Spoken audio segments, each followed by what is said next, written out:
महामंत्री मते कहूछ तुम्हें पापी नाई नाई नाई मुई नुहे से पापी मुई जदि जाति के मारी नहीं थी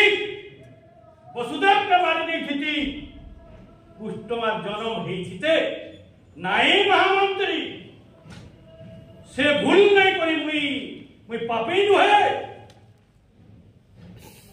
मोर बाप उग्रसेन के रू आसे गोलक बिहारी विष्णु के देखी पारी था नाई महामंत्री सेते बेड़ा नुहे से मुई पितृभक्ति मातृभक्ति सबु भक्ति नवदावती में करिचे नवदावती करिचे महामंत्री सेथिर लगी आज मुई नित्य निज धर्मी बोलिक भावी किंतु ई सबे कहूछन ई कस गुटे पापी है नुहे से भक्ति भरे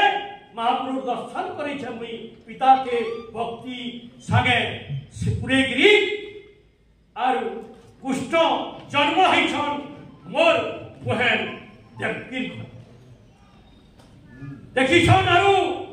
गोपुरे से नंद राजा नंद रानी सेवा करबार से पाइछन से शक्ति यदि नमदा भक्ति न करती आज का मुई गोटे बड़ पापी होती से भक्ति में परिचय और से भक्ति करवार लगी जदि मते से जन्म देवे मुई शक्ति जन्म आराम से तगर पाद तले खटिगिरी से पाप करते जीवी मुई से कौन है